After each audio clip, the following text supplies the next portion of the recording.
that more than 40%, it's more like 45% in most races across the state of Connecticut, people vote for candidates other than Democrats.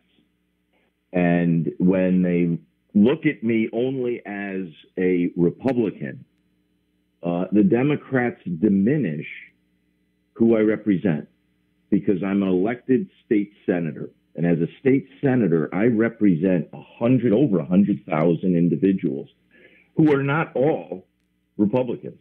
They're Republicans, Democrats, unaffiliates, other parties, as well as people who choose not to register at all. I know. Yeah. And when you look at somebody and say, wow, he's just a Republican, it's really more disrespectful than that. It's, he's just a state senator whose perspective and viewpoint I do not value.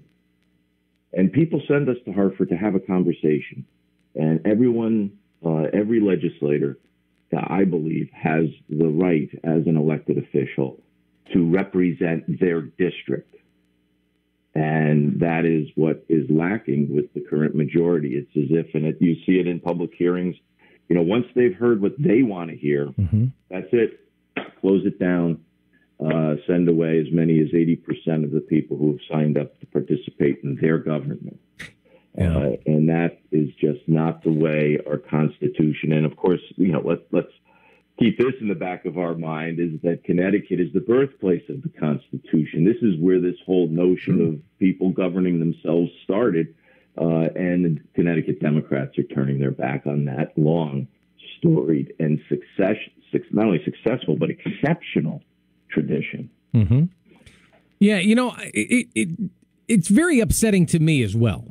I'll never forget, listen, I served 2 terms in the House, and I come from a predominantly Democrat district.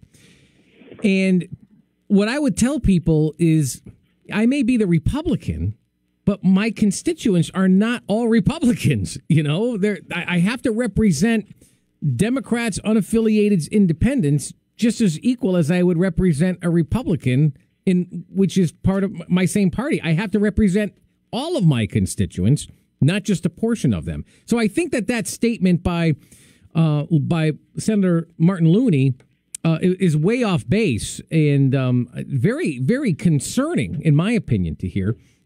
House Democrat Majority Leader Jason Rojas doubted Republican leaders, like you, for example, would have anything worthwhile to say to Democrats and Governor Ned Lamont.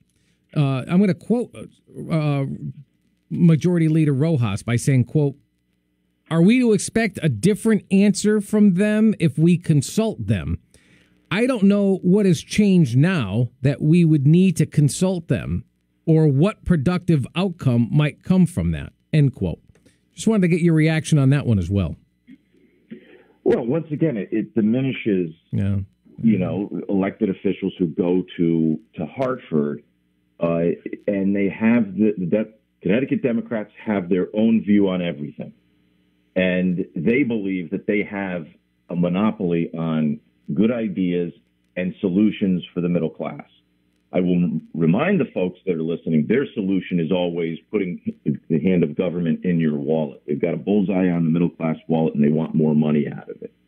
But what this is really going to is, and you'll see, and they always talk about it whenever things like this come up, like the executive orders, they always go right to absentee ballots. We want to make sure that every voice is heard and that every vote is registered at the ballot box. And they go to great lengths to do that.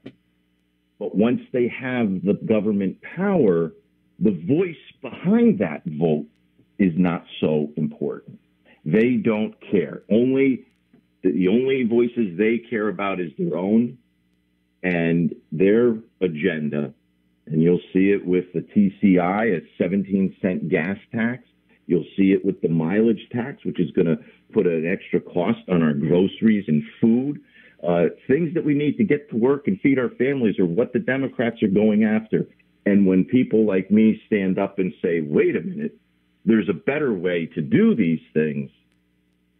No, we don't want to hear that idea. If we can't put our hand in the middle class wallet, it's not worth doing. That's the Democrat mantra. Oh, boy. And, it's our job to get that out to middle-class Connecticut because I think middle-class Connecticut gets duped during these elections. And, the Democrats don't want to come down and tell them what they're really doing. Yeah, and for much as I agree with you, yet they still vote them in overwhelmingly. I mean, they've gained seats. When the middle class really needs to wake up, I think we're not doing such a hot job with our branding, with our messaging, Senator. I otherwise, maybe just people aren't paying that much attention to things. Maybe they're so disheartened and disenchanted and disenfranchised with politics in general that they've decided to tune out, and if they were made more aware, instead of thinking that the Republican is the enemy, if they were made more aware that it's the majority Democrats who really have the power in the state of Connecticut, that has to do with the squeeze of the middle class, that has to do with going after our wallets, that consequently results in people moving out of the state.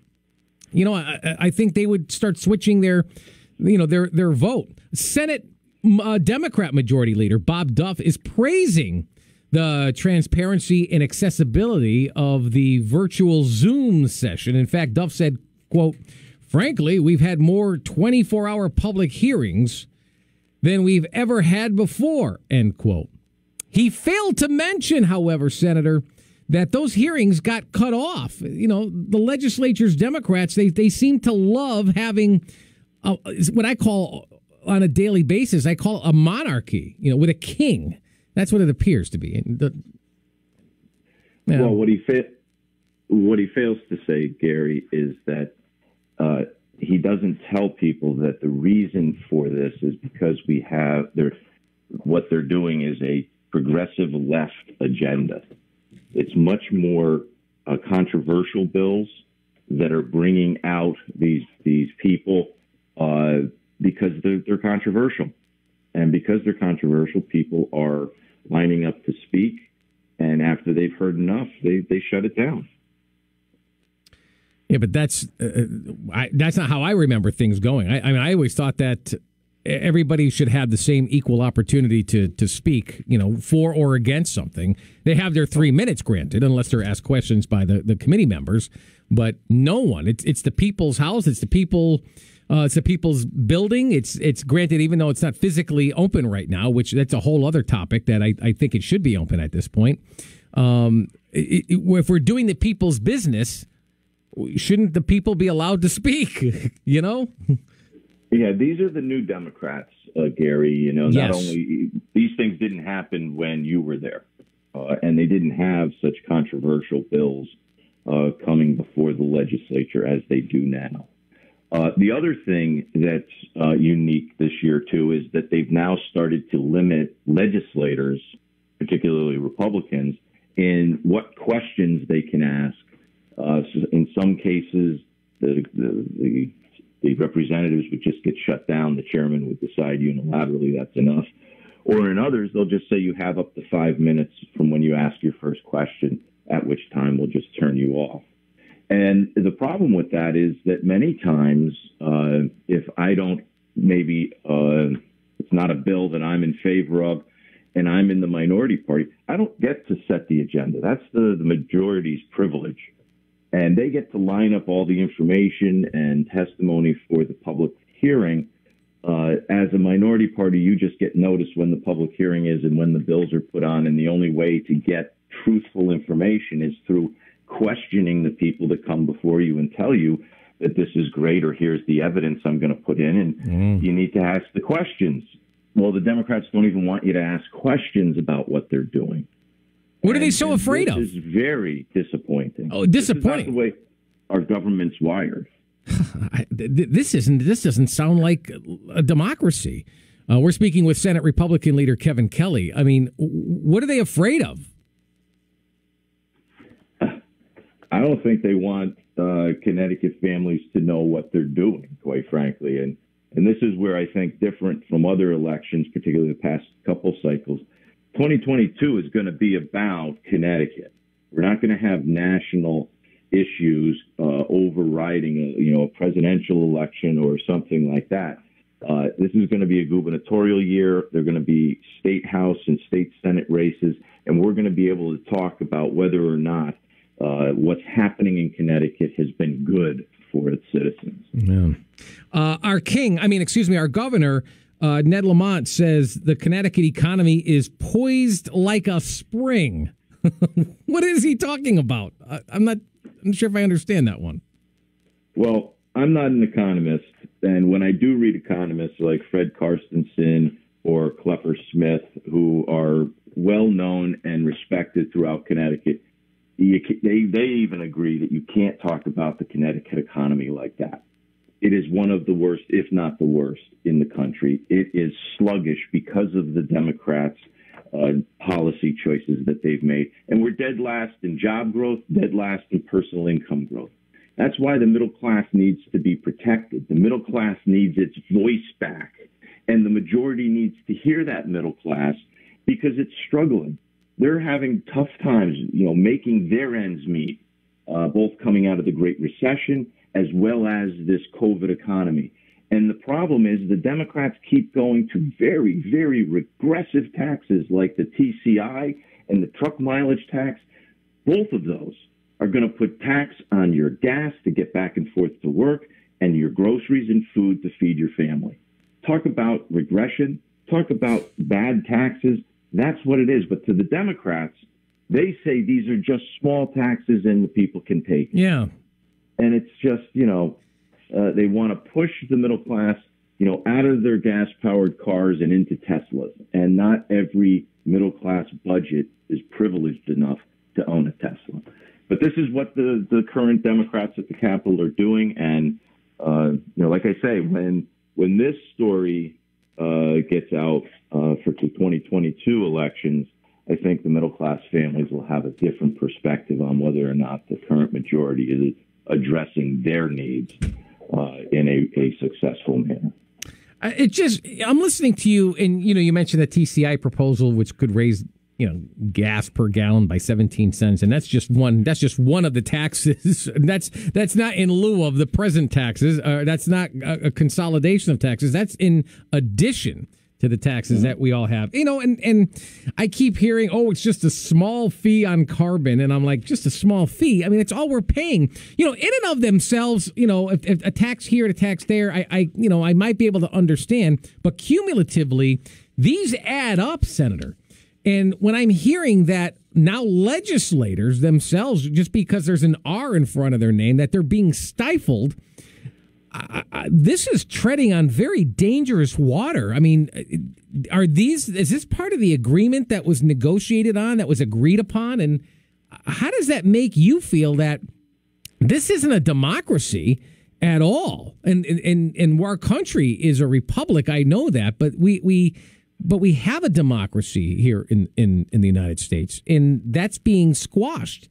What can you do as Senate Republican leader to make sure that all voices are heard, including Republicans? Well, we continue to speak up and speak out and point where, this behavior is occurring. It is not what was written. The Connecticut and U.S. Constitution is all about checks and balances. It's three equal branches of government. But as you've seen during this pandemic, and what the majority Democrats have been doing is using the pandemic, allowing the executive to just do what he wants and operate under executive authority and issue executive orders.